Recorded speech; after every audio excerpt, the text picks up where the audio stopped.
हरियाणा के कोने कोने में मैं जा रहा हूं और एक खुशखबरी आपके लिए लेके आ रहा हूं। हरियाणा के कोने कोने में एक आवाज आ रही है, बीजेपी जेजेपी की ये खट्टर सरकार जा रही है और हुड्डा साहब के नेतृत्व में कांग्रेस पार्टी की सरकार आ रही है। 10 साल हमारी भी सरकार रही, धक्के तो खाए होंगे हमने, धक्के तो खाए होंगे, मगर किसी को धक्का मारने की सोच भी दिमाग में कैसे आ सकती है किसी को, ये हमारी समझ की बात नहीं। खोप पर बढ़ गया सरकार में एकला है जी मन लग रहा है। जो अपार सफलता हुई इस कार्यक्रम की, उसके लिए अगर कोई बधाई का पात्र है तो मेरा भाई बलराम बधाई का पात्र, मैं बधाई देना चाहता हूं। एक ऐसा भाई जिसने हमेशा हर कदम पे, हर संघर्ष में कंधे से कंधा मिलाकर नहीं, जहां जरूरत पड़ी अगर मुझ पे कहीं कोई प्रहार हुआ तो मुझसे आगे अपनी छाती अड़ाकर मेरा साथ देने का काम किया हमारा भाई बलराम।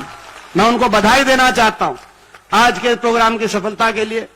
तो आज ये बड़ा अच्छा कि भाई कार्यालय रोड पे है और जगह चाहिए तो ये पूरा घेर आप जो है, मैंने अंकल को कहा है कि विधानसभा इलेक्शन तक बात कर लो, हमें जरूरत पड़ेगी। तो ये मैं समझता हूं कि बहुत अच्छा कार्यालय, आज शुभ कार्य शुरू हुआ है। मैं आप सबको इस बात के लिए बहुत बहुत शुभकामनाएं देता हूं। ऐसे समय में आज ये हमारी कार्यालय का उद्घाटन हुआ है कि चुनावी वर्ष का बिगुल बज चुका है। पूछना चाहता हूं, 4.5 साल के बाद अब तक हम चुप थे, वो 4.5 साल के बाद 5100 की वो पेंशन कहां गई, मैं पूछना चाहता हूं।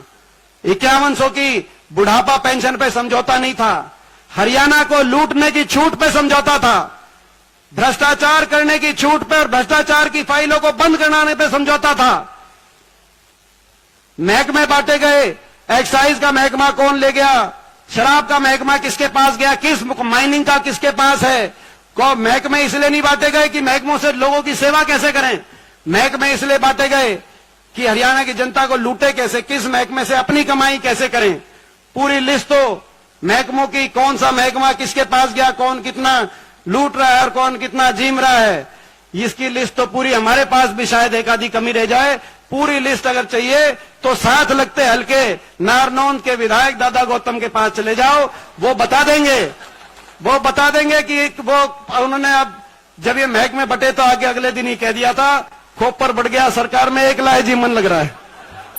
वे कह रहे हैं भ्रष्टाचार की कहानी हम कहें तो हम कसूरवार हैं, प्रदेश में जो भ्रष्टाचार चल रहा है वो दादा गौतम बताएंगे।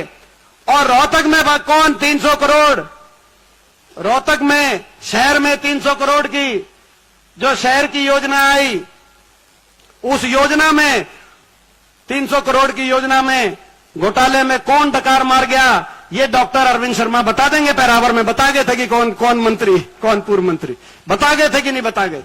एक दूसरे की भ्रष्टाचार की पोल खोल रहे हैं। आज भ्रष्टाचार में हरियाणा कलंकित, बेरोजगारी, मगर मैं एक बात कहना चाहता हूं, बेरोजगारी, महंगाई, भ्रष्टाचार, इस सबके बावजूद हम काम चला लेते। लेकिन एक बात, इनने तो काम नहीं भी करते तो काम हम चलाते, लेकिन इनने तो काम बिगाड़ने का काम किया।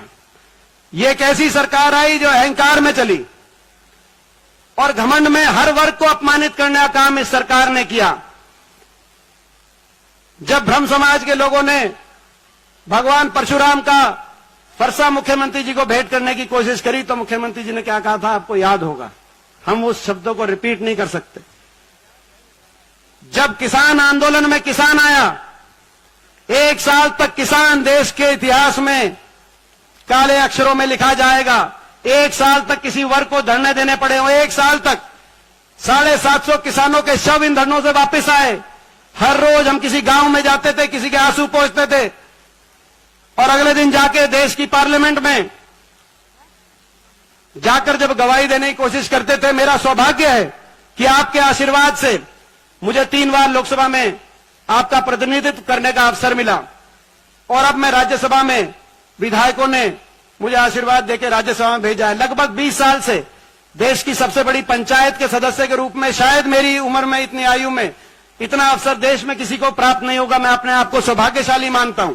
लेकिन मेरा दुर्भाग्य था कि जब मैं खड़ा होकर किसान आंदोलन के समय किसानों की गवाही देने की कोशिश करता था तो सारी बीजेपी क्योंकि हरियाणा में 15 सांसद हैं, 10 लोकसभा, 5 राज्यसभा, 15 में से 14 बीजेपी के, और एकमात्र विपक्ष के सांसद के रूप में जब मैं खड़ा होता था तो क्या क्या नहीं सुनना पड़ता था। ताने कसे जाते थे।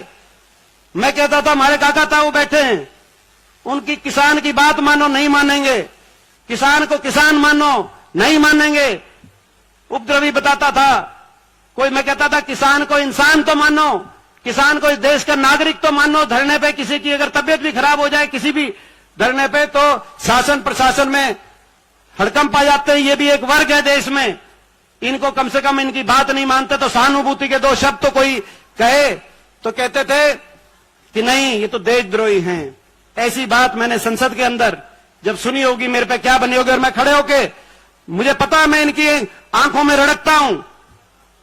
और तभी पिछली बार इन्होंने साम दाम दंड भेद का चक्रव्यूह मेरे को संसद में दोबारा जा पहुंचने से रोकने के लिए इन्होंने सब कुछ किया। इस बार भी करेंगे। लेकिन तब जब इन्होंने कहा देशद्रोही, तब मैंने खड़े होके उसी संसद में इन्हीं शासकों के आंख में मिला के, क्या वो वर्ग है जिसका एक बेटा देश में ट्रैक्टर का स्टीयरिंग पकड़ के देश को खाद्य सुरक्षा देता है, तो दूसरा बेटा स्टैन गन पकड़कर सीमाओं पे देश को सुरक्षा देने का काम करता है। इसको आप देशद्रोही नहीं बताओ। मगर मैं आपसे पूछना चाहता हूं, अगर मैं राज्यसभा में, अब तो एक सांसद है, अगली बार ऐसा मत करना कि आपकी किसान पे, मजदूर पे, गरीब पे चोट पड़े तो आपकी गवाही देने के लिए इस बार तो फिर भी एक है, ऐसा कभी दिन ना देखना पड़े। ये आपको और हमको सोचने की बात है। तो ये सरकार ऐसी आई, हर वर्ग का अपमान, किसान का अपमान। हमारे मनरेगा के मजदूर गए अपना बजट बढ़ाने, उन पे लाठीचार्ज।